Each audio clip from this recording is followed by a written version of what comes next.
Hello and welcome everyone to Prayas JEE. मैं हूं आपका मैथमेटिक्स मेंटर मानवेंद्र। आज हम लोग फंक्शंस का लेक्चर 14 कर रहे हैं, जिसमें हम पढ़ने वाले हैं फ्रैक्शनल पार्ट फंक्शन और सिग्नम फंक्शन। तो पहले हम लोग देखेंगे फ्रैक्शनल पार्ट फंक्शन क्या होता है।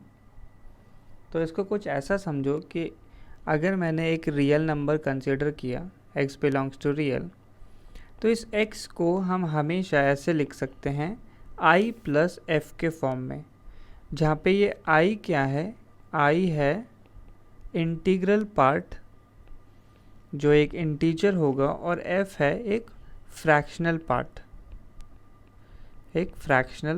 पार्ट। तो कोई भी नंबर ऐसा रियल नंबर हम लोग सोचें, जैसे फॉर एग्जांपल सपोज मैंने ले लिया 3.14, तो इस 3.14 को हम ऐसे लिख सकते हैं 3 प्लस 0.14। तो 3 देखो इंटीग्रल पार्ट हो गया और 0.14 एक फ्रैक्शनल पार्ट हो गया। इस फ्रैक्शनल पार्ट f को आपको इस तरीके से लिखना है सच दैट ये हमेशा 1 से छोटा हो, और पॉसिबली मिनिमम पॉसिबल वैल्यू इसकी क्या हो सकती है, 0। इस तरीके से हमेशा फ्रैक्शनल पार्ट को लिखना होता है। तो एक दो एग्जांपल्स और देख लेते हैं। सपोज 2.01 है, तो इस 2.01 को हम लोग क्या लिख सकते हैं, 2 प्लस 0.01। तो यहाँ पे अब आप लोगों ने शायद ऑब्जर्व कर लिया हो कि 3.14 का अगर मैं ग्रेटेस्ट इंटीजर लूँगा तो वो क्या आएगा, 3 के इक्वल आएगा। 2.01 का ग्रेटेस्ट इंटीजर लिया तो वो 2 के इक्वल आएगा। तो ऐसे ही अगर कोई रियल नंबर x है तो उसका इंटीग्रल पार्ट हम लोग कैसे निकालेंगे, हमेशा उसके ग्रेटेस्ट इंटीजर के इक्वल कर देंगे। और फिर फ्रैक्शनल पार्ट को देखो इस तरीके से डिनोट किया जाता है, ऐसे कर्ली ब्रैकेट्स के अंदर x को हम लिखते हैं। तो any real number x can be written as sum of greatest integer function plus fractional part function.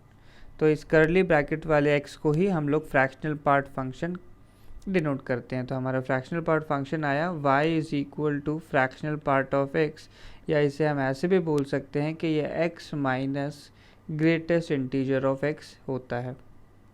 तो इस तरीके से इसे याद रखना है। अच्छा, अगर नेगेटिव नंबर्स के लिए मुझे सपोज फ्रैक्शनल पार्ट ढूंढना है, जैसे एक नंबर मैंने चूज़ किया -2.01, तो इसका फ्रैक्शनल पार्ट कितना आ जाएगा। तो पहले मैं इसका ग्रेटेस्ट इंटीजर निकाल देता हूँ। तो -2.01 का ग्रेटेस्ट इंटीजर आएगा -3। तो -3 में मैं क्या ऐड करूं कि मुझे -2.01 मिल जाए, तो मुझे ऐड करना होगा 0.99, तब जाके मुझे -2.01 मिलेगा। तो इसमें ऑब्जर्व करने वाली बात क्या है कि फ्रैक्शनल पार्ट डायरेक्टली 0.01 नहीं हुआ, वो क्या होगा, 1 माइनस 0.01 के इक्वल आया। तो नेगेटिव नंबर्स का फ्रैक्शनल पार्ट निकालते में हमेशा ध्यान रखना है कि वो 1 माइनस करके लिखा जाएगा। अगर आप डायरेक्ट फ्रैक्शनल पार्ट निकालना चाहते हो तो 1 माइनस करके निकाल दो। अच्छा, कोई इंटीग्रल वैल्यू का सपोज मेरे फ्रैक्शनल पार्ट देखना है, मैंने एक नंबर 3 कंसिडर किया, तो 3 का ग्रेटेस्ट इंटीजर ऑब्वियसली 3 आ जाएगा, तो फ्रैक्शनल पार्ट जो है 0 होगा। यानी हर इंटीजर के लिए इंटीजर्स का जो फ्रैक्शनल पार्ट होता है वो कितना होगा, 0 के ही इक्वल होगा हमेशा। और एक ध्यान रखने वाली बात क्या है कि फ्रैक्शनल पार्ट को हम लोग हमेशा 1 से छोटा और 0 के इक्वल कंसिडर करेंगे। 0 कब हो जाएगी उसकी वैल्यू, जब वो किसी इंटीजर के इक्वल होगा x। तो ये फ्रैक्शनल पार्ट फंक्शन की रेंज आ गई। अच्छा, इस फंक्शन की डोमेन की बात करूं तो डोमेन फंक्शन की ऑल रियल होगी, क्योंकि हर रियल नंबर का कुछ ना कुछ फ्रैक्शनल पार्ट तो ज़रूर होता है। तो ये डोमेन और रेंज आ गए हैं। अब मैं इसका ग्राफ ड्रॉ करने की कोशिश करूंगा। तो फ्रैक्शनल पार्ट फंक्शन का ग्राफ बनाना है हमें। तो कुछ इंटरवल्स कंसिडर करूंगा, उनमें वैल्यूज़ देखूंगा मैं। अगर हमारा x -2 से -1 के बीच में लाई करता है, तो देखो इस रेंज में ग्रेटेस्ट इंटीजर फंक्शन की वैल्यू कितनी आ जाएगी, -2 आ जाएगी। तो फ्रैक्शनल पार्ट ऑफ x को हम लोग क्या लिख सकते हैं, x minus greatest integer of x, तो इसकी वैल्यू कितनी हो गई, x प्लस 2 बन जाएगी। यानी -2 क्लोज से -1 ओपन में फ्रैक्शनल पार्ट ऑफ x की वैल्यू होती है x प्लस 2। ऐसे नेक्स्ट इंटरवल सपोज मैंने कंसिडर किया x जब -1 क्लोज से 0 ओपन में लाई करता है, तो इस रेंज में ग्रेटेस्ट इंटीजर ऑफ x की वैल्यू होगी -1, तो फ्रैक्शनल पार्ट ऑफ x किसके इक्वल आ जाएगा, x प्लस 1 के इक्वल आ जाएगा। तो ये वैल्यू आ जाएगी x प्लस 1। नेक्स्ट इंटरवल लिया जब x 0 क्लोज से 1 ओपन में है, तो इस इंटरवल में ग्रेटेस्ट इंटीजर ऑफ x की वैल्यू जो है 0 बन जाती है, और फ्रैक्शनल पार्ट की वैल्यू कितनी आ जाएगी फिर यहाँ पे, x माइनस 0। यानी आप देख सकते हो फ्रैक्शनल पार्ट ऑफ x की वैल्यू x के ही इक्वल आ गई है, तो इसे x रख देंगे। फिर x सपोज 1 क्लोज से 2 ओपन में लाई करता हो, तो ग्रेटेस्ट इंटीजर ऑफ x इस रेंज में आ जाएगा 1, तो फ्रैक्शनल पार्ट ऑफ x की वैल्यू हो गई x माइनस 1। तो यहाँ पे वैल्यू मैंने लिख दी x माइनस 1। तो आप ऑब्जर्व करो बस चेंज क्या हो रहा है कि देखो पहले x प्लस 2 था, फिर x प्लस 1 हो गया, फिर एक और कम हो गया x हो गया, फिर x माइनस 1, अब आगे क्या आएगा x minus 2 and so on, ऐसे ही चलते जाएगा ग्राफ। और ग्राफ बनाते में हम ये भी ध्यान रखेंगे कि फ्रैक्शनल पार्ट 1 से 0 में लाई करता है, यानी दो लाइंस के बीच में बाउंडेड होगा फंक्शन। y इक्वल टू 0 पे देखो क्लोज्ड आएगा, और y इज इक्वल टू 1 पे ओपन आएगा, क्योंकि 1 नहीं हो सकती इसकी वैल्यू। तो इसका ग्राफ आप ड्रॉ करोगे तो कुछ इस तरीके का ग्राफ बनता है। तो मैं इसको पूरा एक्सप्लेन कर देता हूँ। ये जो डॉटेड लाइन मैंने ड्रॉ की है, ये y इज इक्वल टू 1 की लाइन है, और x axis y equal to 0 की लाइन है। तो ग्राफ केवल इन दोनों लाइंस के बीच में ही आएगा, इसलिए सिर्फ इतना ही ग्राफ है। फिर आप ऑब्जर्व करो, हमने इंटरवल जो कंसीडर किया है जब 0 क्लोज से 1 ओपन में है, तो 0 क्लोज से 1 ओपन में इस इंटरवल में ये वाली लाइन ड्रॉ करेंगे हम, और ये लाइन किस चीज़ की है, y is equal to x की। तो ऐसे ओरिजिन पे देखो क्लोज सर्कल लगाएंगे, क्योंकि 0 पॉसिबल है वैल्यू, बट 1 पॉसिबल नहीं है, इसलिए यहाँ ऊपर हॉलो सर्कल आएगा। फिर इसी के करस्पॉन्डिंग देखो, जब x की वैल्यू 1 हो जाएगी तो इंटीजर्स में फ्रैक्शनल पार्ट 0 होता है, इसलिए 1 पे क्लोज सर्कल आ जाएगा। फिर 1 से 2 के बीच में पूरे में y is equal to x minus 1 की लाइन ड्रॉ की जाएगी। तो इस लाइन का केवल y इक्वल टू 0 और y इक्वल टू 1 वाला पोर्शन ड्रॉ किया है। फिर से आप लोग देखो कि ऊपर 1 पे हॉलो सर्कल आएगा, क्योंकि 2 के करस्पॉन्डिंग वैल्यू जो है 0 हो जाएगी। फिर इस तरीके से 2 से 3 के बीच में y equal to x minus 2 की लाइन आएगी। ऐसे -1 से 0 में पीछे देखोगे तो -1 पे ऐसे क्लोज्ड आएगा, और ऊपर 0 पे जो है ओपन आ जाएगा, और ये लाइन किसकी है, y equal to x plus 1 की। यानी ऐसे कुछ पैरेलल लाइंस आएंगी जो y इक्वल टू 0 और y इक्वल टू 1 के बीच में ही होंगी हमेशा। तो ये फ्रैक्शनल पार्ट ऑफ x का ग्राफ है। यहाँ से हमें ध्यान रखने वाली बात क्या है, इसकी डोमेन और रेंज। तो अगले नेक्स्ट हमारे पास एक क्वेश्चन है, find the domain of the function. तो f ऑफ x गिवन है x minus greatest integer of x upon 1 minus x plus greatest integer of x। तो न्यूमरेटर को आप देखो, x में से अगर ग्रेटेस्ट इंटीजर हटा लिया तो वो क्या रह जाएगा, सिर्फ फ्रैक्शनल पार्ट ऑफ x। नीचे डिनोमिनेटर की बात करें तो इसको हम ऐसे लिख सकते हैं 1, फिर माइनस कॉमन लिया तो ये हो गया x minus greatest integer of x। तो ये वैल्यू बन गई fractional part of x upon 1 minus fractional part of x आ जाएगा। तो ये तो सिंपल एक रैशनल फंक्शन हो गया, न्यूमरेटर अपॉन डिनोमिनेटर। सो डिनोमिनेटर जो है फंक्शन का 0 नहीं होना चाहिए, यानी 1 minus fractional part of x जो है 0 नहीं बनना चाहिए, तो फ्रैक्शनल पार्ट ऑफ x की वैल्यू 1 नहीं हो सकती। तो फ्रैक्शनल पार्ट ऑफ x की रेंज क्या होती है, वो 1 कभी नहीं होती, 1 से छोटा होता है, 0 के इक्वल पॉसिबल है। तो वैसे भी फ्रैक्शनल पार्ट ऑफ x कभी 1 नहीं होता, तो यहाँ से नॉट इक्वल टू 1 आया है, तो हम बोल सकते हैं फंक्शन की जो डोमेन है वो x belongs to all real होगी, क्योंकि कभी भी डिनोमिनेटर 0 बनेगा ही नहीं। Next, solve the inequality. तो इस क्वेश्चन में ग्रेटेस्ट इंटीजर इन्वॉल्व है, x into greatest integer of x, फिर यहाँ पे 5 into greatest integer of x। तो इस ग्रेटेस्ट इंटीजर x को मैं फ्रैक्शनल पार्ट में कन्वर्ट करना चाहता हूँ सॉल्व करने के लिए। तो क्या बन जाएगा, x इंटू इस ग्रेटेस्ट इंटीजर ऑफ x को हम लिख सकते हैं x minus fractional part of x minus x square minus 5 into x minus fractional part of x plus 5x less than 0।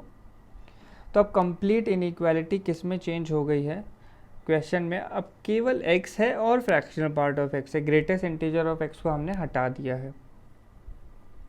तो सिंप्लीफाई किया तो ये बन गया x square minus x into fractional part of x minus x square minus 5x plus 5 into fractional part of x plus 5x should be less than 0।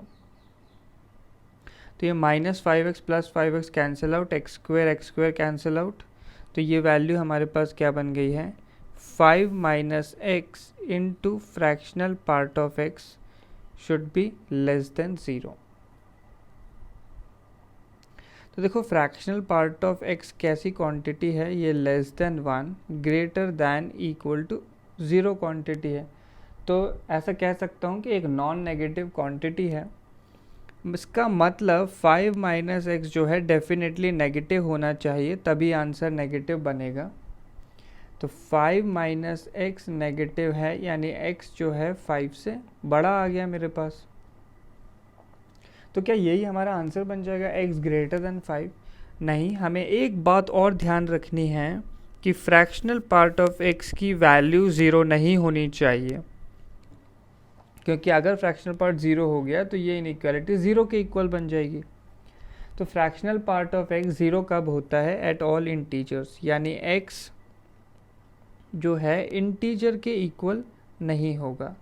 तो हमारा final answer क्या आ जाएगा कि x should be greater than 5 but not an integer. तो x greater than 5 होगा but integer नहीं होगा। तो आंसर में आएगा केवल ऐसे नंबर जो 5 से बड़े हैं और इंटीजर नहीं हैं। नेक्स्ट है properties of fractional part functions. तो कुछ इंपॉर्टेंट प्रॉपर्टीज़ है जो हमें ध्यान रखनी है हमेशा। फर्स्ट प्रॉपर्टी ये तो हम देख ही चुके हैं कि domain of fractional part function क्या होता है हमारे पास, डोमेन होता है all real, domain all real है। और रेंज ऑफ द फंक्शन क्या है, रेंज हम इतनी बार बार बोल चुका हूँ मैं। तो रेंज क्या होती है, range of the function is 0 close to 1 open. यह हमेशा हमें ध्यान रखना है। Next property number 2। तो प्रॉपर्टी नंबर 2 है फ्रैक्शनल पार्ट ऑफ x का अगर मैं ग्रेटेस्ट इंटीजर लूँ, तो देखो फ्रैक्शनल पार्ट ऑफ x जो है 0 से 1 में है। 0 से 1 का अगर आप ग्रेटेस्ट इंटीजर लोगे तो वो कितना आ जाएगा, डायरेक्टली 0 आ जाएगी वैल्यू। तो फ्रैक्शनल पार्ट ऑफ x का greatest integer is equal to 0। Next property number 3 कि मैं ग्रेटेस्ट इंटीजर ऑफ x का फ्रैक्शनल पार्ट लूँ। तो ये भी बहुत ही इजी है। ग्रेटेस्ट इंटीजर का क्या मतलब है कि ये एक इंटीग्रल वैल्यू है, और किसी भी इंटीजर का अगर आप फ्रैक्शनल पार्ट लोगे तो वो वैल्यू भी डायरेक्टली कितनी आ जाएगी, 0 के इक्वल बन जाती है। नेक्स्ट प्रॉपर्टी नंबर 4, अगर मैं ऐसे फ्रैक्शनल पार्ट ऑफ x का फ्रैक्शनल पार्ट लूँ तो क्या वैल्यू आएगी मेरे पास। तो आप लोग ऑब्ज़र्व करो कि ये फ्रैक्शनल पार्ट ऑफ x जो है ये एक ऐसी वैल्यू है जो 0 से 1 में लाई कर रही है, और 0 से 1 में अगर मैं ये बाहर वाला फ्रैक्शनल पार्ट लगाऊंगा तो वैल्यू डायरेक्टली किसके इक्वल आ जाएगी, simply fractional part of x के ही इक्वल आ जाएगी ये वैल्यू। ठीक, क्योंकि ध्यान रखना है कि जो अंदर वाला फ्रैक्शनल पार्ट ऑफ x है उसे मैं सिंपली x लिख सकता हूँ, क्योंकि ये किस रेंज में लाई करता है, 0 से 1 में। 0 से 1 में y इक्वल टू एक्स का ग्राफ आता है। तो ऐसे दो फ्रैक्शनल पार्ट के लगाएं, बल्कि अगर सपोज ऐसा क्वेश्चन दिया है कि 3 फ्रैक्शनल पार्ट ऑफ x लगे हैं तो भी इसका कोई मतलब नहीं है, सिंपली इसे हम फ्रैक्शनल पार्ट ऑफ x ही लिख सकते हैं। तो ऐसा ज़्यादा फ्रैक्शनल पार्ट लगाने से क्वेश्चन में कोई फ़र्क नहीं पड़ेगा, बस आपको ऐसा लग सकता है कि क्वेश्चन डिफ़िकल्ट है, बट सेम ही मतलब रहता है। नेक्स्ट प्रॉपर्टी नंबर 5, तो यहाँ मुझे देखना है fractional part of negative x, इसकी वैल्यू मुझे निकालनी है। तो जैसे हम लोगों ने ग्रेटेस्ट इंटीजर में देखा था, बिल्कुल वैसे ही दो जगह देखेंगे, व्हेन x इज़ इंटीजर और दूसरा when x is not an integer. तो सबसे पहले मैंने x को एक इंटीजर कंसिडर किया, x की वैल्यू सपोज 1 ले ली, तो इसका फ्रैक्शनल पार्ट अगर लिया तो वो कितना आ जाएगा, 0। फिर माइनस एक्स कितना होगा, माइनस एक्स की वैल्यू आएगी -1, तो fractional part of minus x कितना आ जाएगा, तो -1 का भी फ्रैक्शनल पार्ट 0 होगा। तो यहाँ से ऑब्जर्व करने वाली बात क्या है कि अगर मैंने इन दो इक्वेशंस को ऐड किया है, fractional part of x plus fractional part of -x, तो ये सम कितना आ जाएगा, 0 बन जाएगा डायरेक्टली। तो अगर x इंटीजर है तो फ्रैक्शनल पार्ट ऑफ -x किस चीज़ के इक्वल आ जाएगा, 0 के इक्वल। ठीक है, ये हमने अभी देख ही लिया है। नेक्स्ट, अगर हम लोग x को इंटीजर कंसिडर ना करें, सपोज x मैंने लिया 3.14, तो इसका अगर आप फ्रैक्शनल पार्ट निकालने जाओगे तो कितना आ जाएगा, 0.14। फिर इसका नेगेटिव कंसिडर किया तो फ्रैक्शनल पार्ट ऑफ -x, ये वैल्यू कितनी आ जाएगी, ये बनेगा फ्रैक्शनल पार्ट ऑफ -3.14, और -3.14 का फ्रैक्शनल पार्ट तो आपको ध्यान आना चाहिए, ये वैल्यू आएगी 0.86, ऐसे 1 माइनस करके आता है। तो इसको मैं लिख सकता हूँ 1 minus fractional part of x, तो ये वैल्यू हमारे पास बन गई। तो ये आपको हमेशा ध्यान रखना है, या इसे ऐसे भी ध्यान रख सकते हो कि fractional part of x plus fractional part of -x 1 के इक्वल होता है if x is not an integer, और ये 0 कब होता है, व्हेन x इज़ इंटीजर। तो यहाँ पे मैं लिख देता हूँ ये वैल्यू किस चीज़ के इक्वल होगी, ऐसे 1 minus fractional part of x के। तो ये प्रॉपर्टी इंपॉर्टेंट है, हमेशा हमें ध्यान रखनी है। नेक्स्ट क्वेश्चन है इसी पे based, find the domain and range of the function. तो यहाँ पे आप देखो, ऐसे fractional part of x plus fractional part of -x, यही इन्वॉल्व है जो हमने अभी अभी देखा। तो इसकी तो दो पॉसिबल वैल्यू है, एक 0 अगर x इंटीजर हो गया और एक 1 अगर x इंटीजर नहीं हुआ। तो इस फंक्शन को अगर डिफ़ाइन करना है तो डिनोमिनेटर जो है 0 नहीं होना चाहिए, डिनोमिनेटर 0 नहीं होना चाहिए, यानी fractional part of x plus fractional part of -x, इसकी वैल्यू 1 नहीं आनी चाहिए। 1 आ गई तो डिनोमिनेटर 0 हो जाएगा। तो वैल्यू अगर 1 नहीं आनी चाहिए, यानी क्लियर है कि x जो है एक इंटीजर होना ज़रूरी है, एक इंटीजर होगा तब इसकी वैल्यू कितनी आ जाती है, 0। तो डोमेन ऑफ द फंक्शन क्या आ गया मेरे पास, x बिलोंग्स टू इंटीजर। अब इस फंक्शन की अगर रेंज निकालनी हो तो देखो, अगर x इंटीजर है तो इस फंक्शन को हम ऐसे लिख सकते हैं 1/5 रूट ऑफ, तो fractional part of x plus fractional part of -x, ये वैल्यू हमने कितनी मानी कि ये वैल्यू 0 आएगी, तो ऐसे 0 - 1, -1 का 5th रूट क्या आएगा, देखो ये वैल्यू -1 ही आ जाएगी, तो 1/-1 या फिर वैल्यू आ गई -1। तो रेंज ऑफ द फंक्शन में केवल एक ही एलिमेंट है -1, केवल यही पॉसिबल आंसर है इसका। Next question, solve for x। तो ये एक अच्छा क्वेश्चन है, इसमें ध्यान रखना है आपको क्या क्या इन्वॉल्व है। एक x इन्वॉल्व है, एक ग्रेटेस्ट इंटीजर ऑफ x और एक फ्रैक्शनल पार्ट ऑफ x। तो ये मेथड आप लोगों को ध्यान रखना है, जिस तरीके से मैं प्रोसीड करने वाला हूँ इसे सॉल्व करने के लिए, हमेशा उसी अप्रोच से इसे सॉल्व करेंगे। तो इसमें सबसे पहला काम हम करें कि इस x को कन्वर्ट कर दें greatest integer of x plus fractional part of x में। तो अब इक्वेशन में दो ही वेरिएबल हैं, एक ग्रेटेस्ट इंटीजर ऑफ x और एक फ्रैक्शनल पार्ट ऑफ x। थोड़ा सिंप्लीफाई किया तो लेफ्ट साइड पर आ गया 3 ग्रेटेस्ट इंटीजर ऑफ x और राइट में आ गया फ्रैक्शनल पार्ट ऑफ x। तो हमेशा आपके पास ऐसी इक्वेशन बन जाएगी ग्रेटेस्ट इंटीजर ऑफ x की फ्रैक्शनल पार्ट के टर्म्स में। तो अब ध्यान रखने वाली बात यह है कि फ्रैक्शनल पार्ट ऑफ x की रेंज हमें पता होती है कि वो ऐसे 0 से 1 में लाई करता है, और यही वैल्यू ऐसे 3 ग्रेटेस्ट इंटीजर ऑफ x के इक्वल है, यानी 3 ग्रेटेस्ट इंटीजर x ऐसे 1 से 0 में लाई करेगा। तो यहाँ से हम इस बॉक्स ऑफ x की वैल्यू क्या बोल सकते हैं कि ये 0 से ऐसे 1/3 पे ओपन आएगा।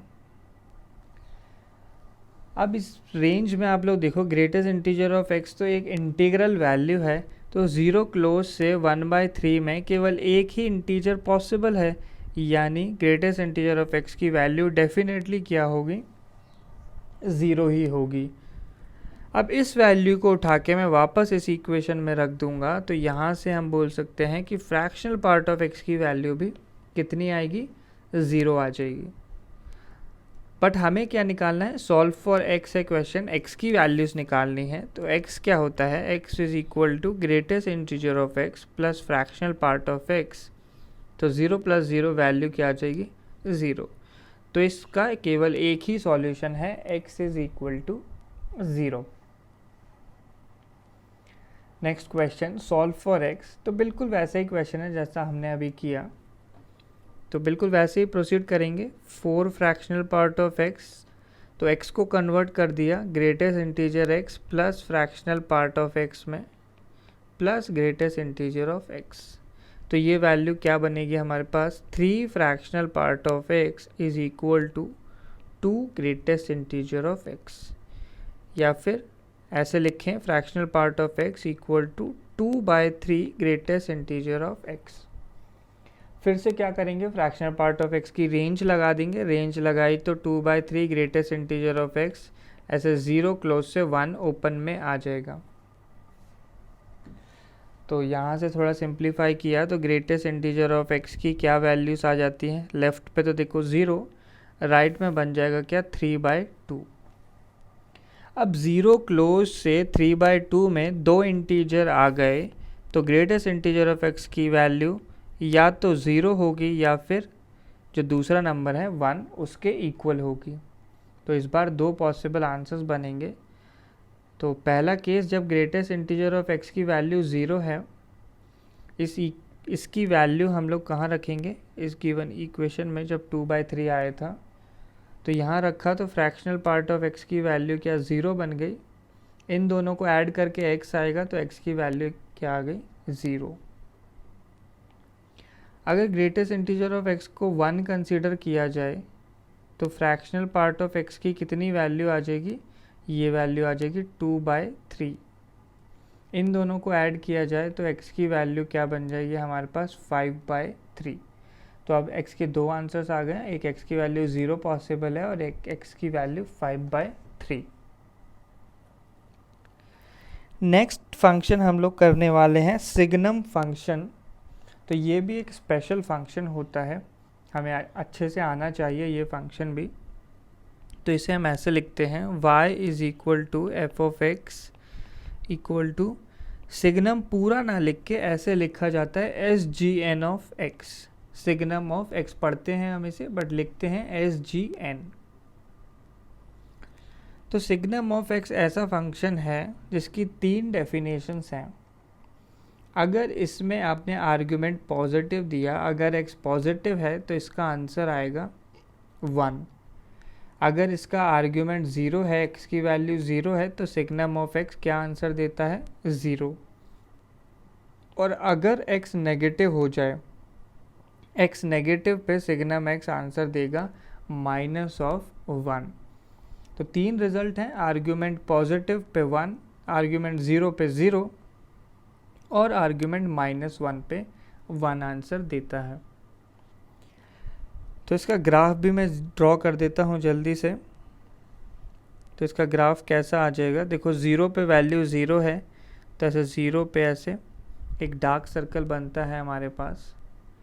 फिर 0 से आगे यानी पॉजिटिव वैल्यूज़ पे इसकी वैल्यू जो है 1 होती है, तो ऐसे हम लोग एक हॉलो सर्कल लगा लेंगे और इस तरीके से एक लाइन आ जाएगी y = 1 की लाइन फॉर x पॉजिटिव। बिल्कुल इसी तरीके से x नेगेटिव में एक पीछे की तरफ लाइन आ जाएगी, तो ये y = -1 हो जाएगा व्हेन x इज नेगेटिव। तो बस यही हमारा सिग्नम फंक्शन का ग्राफ होता है, ये हमेशा हमें ध्यान रखना है। तो इस ग्राफ को देख के आप लोग एक चीज़ और बता सकते हैं कि फंक्शन की डोमेन क्या आ जाएगी? Domain of the function is all real. आप x की कोई भी वैल्यू रखो, कुछ ना कुछ आंसर ज़रूर आएगा। रेंज की बात की जाए तो रेंज में केवल 3 ही एलिमेंट्स हैं, एक -1, एक 0 और एक 1।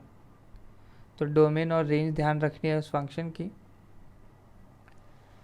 नेक्स्ट, तो इस फंक्शन को हम एक तरीके से और डिफाइन कर सकते हैं। Signum of x is equal to, इसे लिखा जा सकता है mod of x upon x if x is non zero, और इसे हम लिख सकते हैं 0 इफ एक्स इज 0। तो 2 डेफिनेशन को कंबाइन कर दिया। जब एक्स नॉन ज़ीरो है तो इसे हम mod of x upon x लिख सकते हैं। ऐसा क्यों? तो आप देखो, अगर एक्स पॉजिटिव हुआ तो मॉड ऑफ एक्स कैसे ओपन होगा? Mod of x simply x बन जाएगा और डिनोमिनेटर तो एक्स है ही, तो वैल्यू क्या? 1 आ जाएगी। तो सिग्नम एक्स की भी यही वैल्यू होती है, एक्स पॉजिटिव पे वैल्यू 1। और अगर मैंने एक्स नेगेटिव कंसिडर किया तो मॉड नेगेटिव ओपन होगा, -x आ जाएगा। नीचे तो एक्स है ही, कैंसिल आउट होके वैल्यू बन गई -1। तो ये वही बात है, एक्स पॉजिटिव पे 1 और एक्स नेगेटिव पे -1। तो हम इस तरीके से डिफाइन कर सकते हैं। देखो, इसकी एक और पॉसिबल डेफिनेशन है। सिग्नम ऑफ एक्स को लिखा जा सकता है ऐसे, x upon mod of x if x is non zero, और इसको 0 लिख सकते हैं इफ़ एक्स इज़ 0। तो मॉड ऊपर लगे या नीचे लगे, x पॉजिटिव होगा तो मॉड पॉजिटिव ओपन होगा, और x नेगेटिव होगा तो मॉड नेगेटिव ओपन हो जाएगा। तो ये 2 डेफिनेशंस भी हमें पता होना ज़रूरी है। नेक्स्ट क्वेश्चन है सिग्नम एक्स पे बेस्ड। तो सॉल्व द फॉलोइंग इक्वेशंस। तो सिग्नम ऑफ एक्स का होल स्क्वायर -1 = 0, यानी सिग्नम एक्स के होल स्क्वायर की वैल्यू कितनी आ जाएगी? 1 आ जाएगी। या फिर सिग्नम ऑफ एक्स को हम लिख सकते हैं +-1। तो 2 पॉसिबल आंसर्स आ गए। पहला केस लिया मैंने, जब सिग्नम एक्स की वैल्यू 1 हो जाए, तो ये कब होता है हमारे पास? जब x इज़ ग्रेटर दैन 0। दूसरा केस कंसिडर किया, जब सिग्नम x की वैल्यू हमारे पास -1 हो जाए, तो -1 कब होती है? जब x इज़ लेस दैन 0। यानी इस क्वेश्चन का सॉल्यूशन क्या है? x ग्रेटर दैन 0 और x less than 0।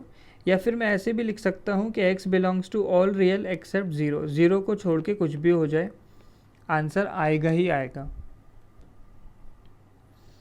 Next second part. तो सेकेंड पार्ट दिया हुआ है ऐसे, signum of x -1 into signum of x +2 upon signum of x -3 is equal to 0 दिया हुआ है। तो देखो, ये तो तभी पॉसिबल है जब न्यूमरेटर के जो ब्रैकेट्स हैं वो 0 हो जाए। यानी एक पॉसिबल आंसर आएगा जब सिग्नम ऑफ एक्स -1 0 हो जाए, और दूसरा जब सिग्नम ऑफ एक्स +2 0 हो जाए। तो देखो, यह दूसरे वाले से आंसर आ गया सिग्नम एक्स की वैल्यू -2। तो ये तो बिल्कुल पॉसिबल ही नहीं है, क्योंकि सिग्नम एक्स के 3 ही आंसर होते हैं, एक -1, एक 0 और एक 1। यानी डेफिनेटली आंसर कब आएगा, जब सिग्नम एक्स की वैल्यू कितनी हो जाए, 1 हो जाए। और सिग्नम एक्स 1 कब होता है, व्हेन एक्स इज पॉजिटिव। तो बस यही हमारा आंसर आना चाहिए, when x is positive. Next question, simplify y is equal to signum of x square -1। तो इसको सिंप्लीफाई करना है हमें। तो एक्स स्क्वेयर -1 जब 0 होगा तब सिग्नम की डेफिनेशन चेंज होती है 0 के अराउंड। 0 से बड़ा नंबर लिखोगे तो सिग्नम का आंसर 1, 0 पे 0 और 0 से कम पे -1। तो हमें ये देखना है कि एक्स स्क्वेयर -1 0 कब होगा। तो ये 0 बनेगा when x square is equal to 1। तो इस फंक्शन को हम लिख सकते हैं as a signum of x square -1। तो ये जो आर्ग्यूमेंट लिखा हुआ है एक्स स्क्वेयर -1, ये पॉजिटिव हो जाएगा। तो जब ये पॉजिटिव होगा तो सिग्नम का आंसर 1 आएगा। और पॉजिटिव कब होगा, when x square is greater than 1। इसकी वैल्यू 0 कब होगी, इसकी वैल्यू 0 होगी when x square is equal to 1। और 0 पे सिग्नम क्या होता है, 0। और जब एक्स स्क्वेयर लेस देन 1 है, एक्स स्क्वेयर लेस देन 1 पे ये वैल्यू हो जाएगी -1, क्योंकि आर्ग्यूमेंट नेगेटिव हो जाएगा। अब देखो, हमें तो सिंप्लीफाई करना है, तो ऑब्वियसली कंडीशंस एक्स के टर्म्स में होनी ज़रूरी हैं। तो एक्स स्क्वेयर ग्रेटर देन 1 है, इसको अगर आप लिखना चाहो एक्स के टर्म्स में तो इसे लिख सकते हैं एक्स ग्रेटर देन 1 और एक्स लेस देन -1। इस तरीके से लिखा जा सकता है। तो ये पता होना चाहिए हमें, बहुत इजी सी इक्वेशन है ये, x square greater than 1 square. X square equal to 1 का मतलब हुआ जब एक्स की वैल्यू +-1 होगी।